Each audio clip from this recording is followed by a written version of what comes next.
not a lot to talk about here. I have a bunch of ideas just floating around in my head for videos and stuff to do. I mean, Aaron Jones touched the ball a combined 8 and 9 or 17, so he can touch the ball combined 17. A.J. Dillon did not have a catch, so he only touched the ball 4 times this game.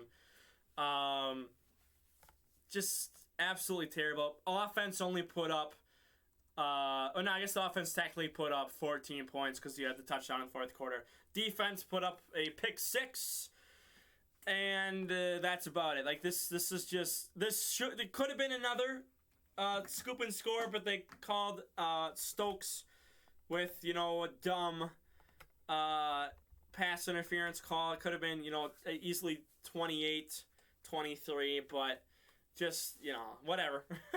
I don't think too much on that. It's just this team is just bad, and I made a 33-minute rant video already talking about this, and there's not really much I would add.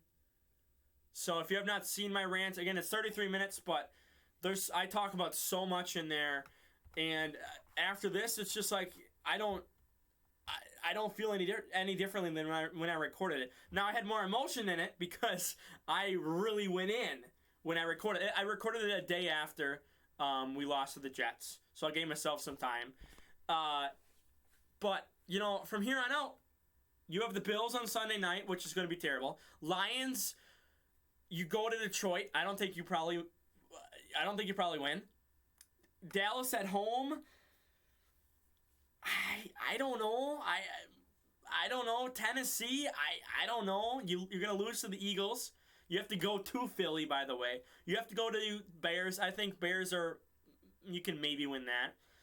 Rams at home, probably a loss. You have to go to Dolphins on Christmas Day, probably a loss. You have Vikings the 1st, January 1st, probably a loss. And who knows?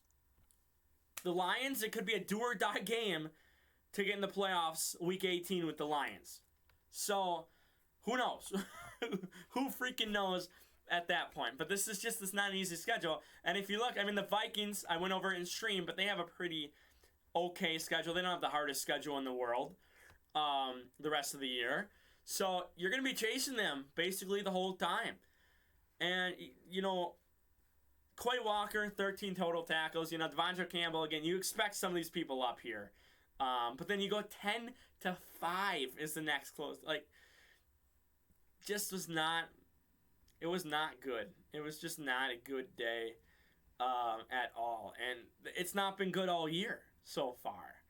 So, I have a video coming out on this. Rodgers is not worried about 3 and 4. We're going to talk about that too.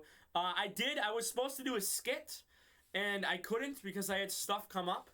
But now I have more ammo for my skit. So I was going to do a fun little skit last Friday, and I'm going to try now to get it up this coming Friday. So, we'll see. I'm interested to see kind of what happens. Yeah. Yeah, that's about all I got to say is I don't know. I don't know how to, I'm feel numb to it now already. I went through this in 2017, 2018, full year of it. And, I've obviously had years in the past like this, too, when I was live, and even before I was live, too. But, it's just, we can tell what this team is, and this identity is just not good. They just don't care. So, congrats to Washington. Congrats to Taylor Heinicke. He's one of my favorite backups in the NFL right now. So, they deserved it. They really did. And they played their hearts out. And Packers did not. They did not care. So, who knows what's going to happen? I hope someone gets fired. I hope the Packers pick up a wide receiver or something coming up. For now, though, like the video, share the video, and don't subscribe, and I'm out of here. Peace.